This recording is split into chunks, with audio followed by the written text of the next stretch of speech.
오늘도 하나님의 말씀 앞에 나오신 모든 미랄의 성도님들을 주님의 이름으로 축복합니다. 우리에게 주시는 하나님의 말씀이 오늘 하루 살아가는 우리 모두에게 놀라운 능력이 되는 귀한 하루가 되시기를 원합니다. 오늘 말씀은 사무엘기하 10장 1절에서 19절 말씀입니다. 그 뒤에 아몬 사람의 왕이 죽고 그의 아들 하눈이 그를 이어서 왕이 되었다. 다윗은 하눈의 아버지 나하스가 나에게 은혜를 베풀었으니 나도 나하스의 아들 하눈에게 은혜를 베풀어야겠다 하고서 신하들을 보내어 고인에게 조의를 표하게 하였다. 그래서 다윗의 신하들이 암몬 사람의 땅에 이르렀다. 그러나 암몬 사람의 대신들이 자기들의 상전인 하눈에게 말하였다. 다윗이 임금님께 조문 사절을 보낸 것이 임금님의 부친을 존경하기 때문이라고 생각하십니까? 오히려 이 도성을 두루 살피고 정탐하여 함락시키려고 다윗이 임금님께 자기의 신하들을 보낸 것이 아닙니까? 그래서 하눈은 다윗의 신하들을 붙잡아서 그들의 한쪽 수염을 깎고 입은 옷 가운데를 도려내어 양쪽 엉덩이가 드러나게 해서 돌려보냈다. 사람들은 이 일을 다윗에게 일렀다. 조문 사절이 너무나도 수치스러운 일을 당하였으므로 다윗 왕은 사람을 보내어 그들을 맞으며 수염이 다시 자랄 때까지 여리고에 머물러 있다가 수염이 다 자란 다음에 돌아오라고 하였다. 암몬 사람들은 자기들이 다윗에게 미움을 사게 된 줄을 알았다. 암몬 사람들은 사람을 보내어서 벳르홉의 시리아 사람과 소바의 시리아 사람에게서 보병 2만 명과 마아가의 왕에게서 1,000명과 돕 사람들에게서 12,000명을 용병으로 고용하였다.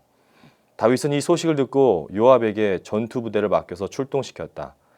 암몬 사람도 나와서 성문 앞에서 전열을 갖추었으며 소바와 르홉의 시리아 사람들과 돕과 마아가의 용병들도 각각 들녘에서 전열을 갖추었다. 요압은 적이 자기 부대의 앞뒤에서 전열을 갖추어 포진한 것을 보고 이스라엘의 모든 정예병 가운데서 더 엄격하게 정예병을 뽑아서 시리아 군대와 싸울 수 있도록 전열을 갖추었다. 남은 병력은 자기의 아우 아비새에게 맡겨 암몬 군대와 싸우도록 전열을 갖추게 하고서 이렇게 말하였다. 시리아 군대가 나보다 더 강하면 네가 와서 나를 도와라. 그러나 암몬 군대가 너보다 더 강하면 내가 가서 너를 돕겠다. 용기를 내어라. 용감하게 싸워서 우리가 우리 민족을 지키고 우리 하나님의 성읍을 지키자. 주님께서 좋게 여기시는 대로 이루어 주실 것이다. 그런 다음에 요압이 그의 부대를 거느리고 시리아 사람들과 싸우러 나아가니 시리아 군인들이 요압 앞에서 도망하여 버렸다. 암몬 군인들은 시리아 군인들이 도망하는 것을 보고서 그들도 아비새 앞에서 도망하여 성으로 들어가 버렸다. 요압은 암몬 군대와 싸우기를 그치고 예루살렘으로 돌아갔다. 시리아 군인들은 자기들이 이스라엘에게 패한 것을 알고서 온 군대를 다시 집결시켰다. 그때 하닷 에셀이 사람을 보내어서 유프라테스 강 동쪽에 있는 시리아 군대를 동원시켰으므로 그들이 헬람으로 왔다. 하닷 에셀의 부하 소박 사령관이 그들을 지휘하였다. 다윗이 이 소식을 듣고 온 이스라엘 군대를 모아서 거느리고 요단강을 건너서 헬람으로 진군하였다. 시리아 군대가 다윗과 싸우려고 진열을 갖추고 있다가 맞붙어 싸웠으나 시리아는 이스라엘 앞에서 도망하고 말았다. 다윗은 시리아 군대를 쳐서 병거를 모는 700명과 기마병 4만 명을 죽이고 소박 사령관도 쳐서 그를 그 자리에서 죽였다. 하닷 에셀의 부하인 모든 왕은 자기들이 이스라엘에게 패한 것을 알고서 이스라엘과 화해한 뒤에 이스라엘을 섬겼다. 그 뒤로 시리아는 이스라엘이 두려워서 다시는 암몬 사람을 돕지 못하였다. 오늘 말씀은 암몬 사람의 왕이 죽고 그의 아들이 새로운 왕이 되었음을 알리며 그 서두를 열고 있습니다. 그런데 우리는 2절 말씀을 통해 다윗 왕이 암몬 왕 나하스와 호의적인 관계였음을 볼 수 있습니다. 나하스 왕은 사울 왕과는 적대적인 관계였지만 다윗 왕과는 호의적인 관계에 있었음을 알 수 있죠. 이렇게 다윗은 암몬 사람의 왕이었던 나하스가 죽고 그의 아들이 그 뒤를 이어 왕이 되었음을 듣고 옛적에 나하스 왕이 자기 자신에게 은혜를 베풀었음을 언급하며 동일하게 그의 아들 하눈에게 다윗 본인이 그의 아버지 나하스에게 받았던 은혜를 다시 베풀기로 합니다. 다윗은 고인이 된 나하스의 조의를 표하기 위해서 그의 신하들을 암몬 사람의 땅으로 보냅니다. 그런데 암몬 사람들의 대신들은 생각이 달랐습니다. 은혜를 베풀기 위해 조문단을 보낸 다윗의 선한 의도를 왜곡해 버리죠. 3절입니다. 그러나 암몬 사람의 대신들이 자기들의 상전인 한온에게 말하였다. 다윗이 임금님께 조문 사절을 보낸 것이 임금님의 부친을 존경하기 때문이라고 생각하십니까? 오히려 이 도성을 두루 살피고 정탐하여 함락시키려고 다윗이 임금님께 자기의 신하들을 보낸 것이 아닙니까? 선한 의도로 은혜를 베풀기 원했던 다윗의 의도를 완전히 왜곡하여 잘못 해석해 버립니다. 다윗의 선한 진의를 의심한 것이죠. 그래서 조의를 표하기 위해서 온 것이 아닌 정탐을 위해 그 신하들을 보낸 것이라고 생각을 합니다. 한운 역시 그의 대신들의 이야기를 듣고 그 의견을 받아들입니다. 그래서 한운은 다윗이 보낸 조문단에게 하지 말아야 할 일을 하고 맙니다. 한운은 다윗의 신하들을 붙잡고 그의 한쪽 수염을 깎고 입은 옷 가운데를 도려내어서 양쪽 엉덩이가 다 드러나게 해서 내쫓게 됩니다. 아주 치욕적이고 수치스러운 모습으로 다윗의 신하들에게 악행을 저지르게 되죠. 이 행동은 남성성을 제거한다는 상징적인 의미가 있기에 매우 수치스럽고 치욕스러운 것이었습니다. 이 소식이 다윗에게 전해집니다. 다윗은 먼저 조문 사절단들에게 너무나도 수치스러운 일을 당했기에 사람을 보내서 그들을 맞이했고 수염이 다 자랄 때까지 여리고에 머물러 있다가 수염이 자란 후에 돌아오라고 이야기를 합니다. 사절단이 받았을 충격에서 충분히 회복할 시간을 다윗은 주었던 것입니다. 도둑이 제발 저린다라는 속담이 있죠. 이를 저지른 사람이 가장 당황해야 하는 상황을 잘 표현한 속담입니다. 지금 암몬 왕 한운이 지금 그런 상황입니다. 암몬 사람들은 한운의 이러한 행동이 다윗과 이스라엘을 향한 선전포고가 되었음을 깨달았습니다. 그리고 한운 왕은 암몬이 이스라엘에게 대항할 능력이 전혀 없음을 깨달았죠. 그래서 그는 용병을 고용합니다. 6절입니다. 암몬 사람들은 자기들이 다윗에게 미움을 사게 된 줄을 알았다. 암몬 사람들은 사람을 보내어서 벨르홉의 시리아 사람과 소바의 시리아 사람에게서 보병 2만 명과 마아가의 왕에게서 1,000명과 돕 사람들에게서 12,000명을 용병으로 고용하였다. 이에 다윗은 그의 군사령관 요압에게 전투 부대를 맡겨서 출동시킵니다. 암몬은 자신들이 고용한 시리아 용병들이 자신들을 지켜주기를 바랬습니다. 이들은 성문 앞에서 전열을 갖추었고 고용한 용병들은 각각 들녘에서 전열을 갖추게 합니다. 이 전술은 이스라엘 군대를 가운데 두고 양쪽에서 이스라엘 군대를 치려는 것이었죠. 이런 암몬 군대와 그 용병들의 진친 것을 보고서야 요압은 그들의 작전이 무엇인지를 알았습니다. 사실 이 부분은 요압의 실수라 볼 수 있습니다. 자칫 이스라엘 군대 전체를 큰 위험에 빠지게 할 수도 있었습니다. 하지만 요압은 곧바로 새로운 전술로 이 상황에 대비합니다. 9절입니다. 요압은 적이 자기 부대의 앞뒤에서 전열을 갖추어 포진한 것을 보고 이스라엘의 모든 정예병 가운데서 더 엄격하게 정예병을 뽑아서 시리아 군대와 싸울 수 있도록 전열을 갖추었다. 요압은 군대를 두 대로 나눕니다. 그리고 나눈 병력 중 하나를 자기의 아우 아비새에게 맡겨 암몬 군대와 싸우도록 합니다. 그리고 이렇게 말합니다. 11절 말씀입니다. 이렇게 말하였다. 시리아 군대가 나보다 더 강하면 네가 와서 나를 도와라. 그러나 암몬 군대가 너보다 더 강하면 내가 가서 너를 돕겠다.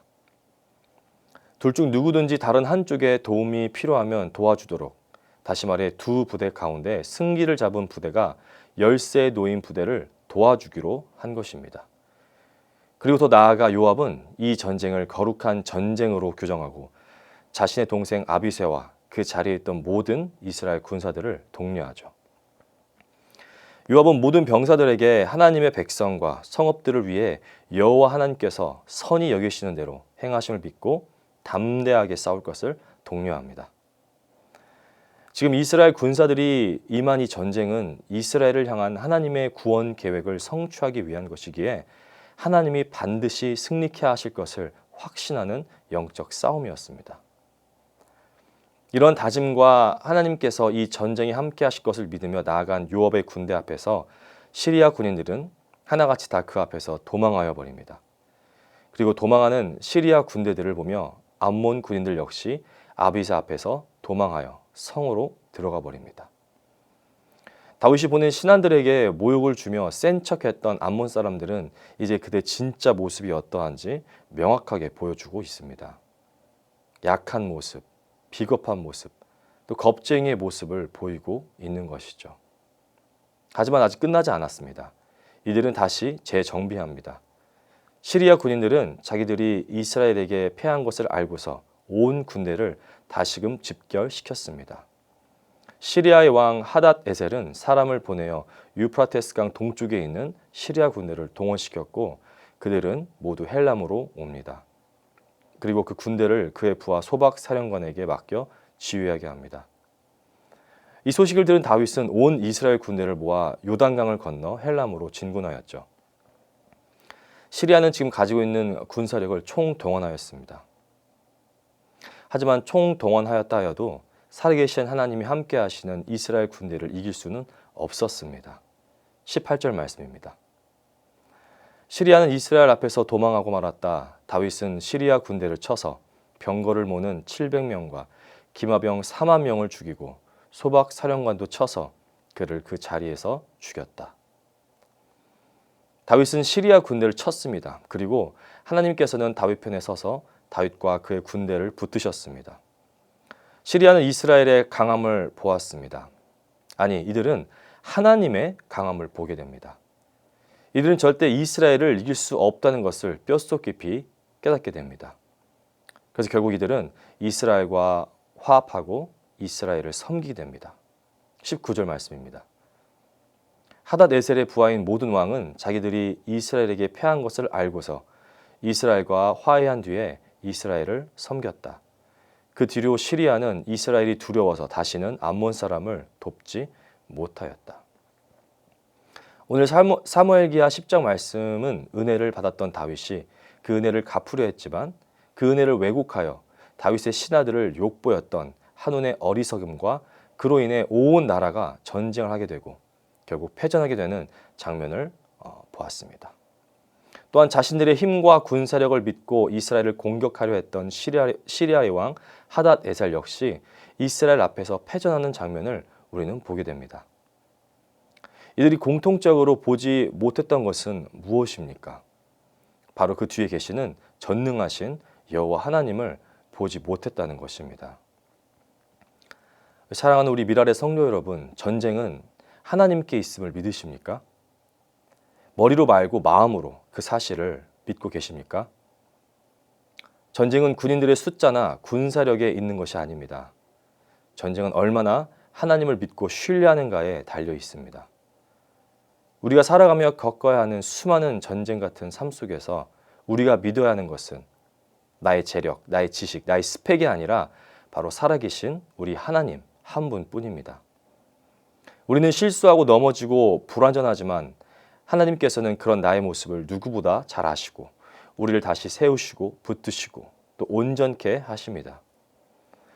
오늘도 우리를 눈동자처럼 지키시는 우리 하나님의 보호하심과 인도하심을 믿으며 하루를 살아내시는 우리 모든 미랄의 성도님들이 되시기를 주님의 이름으로 축원합니다.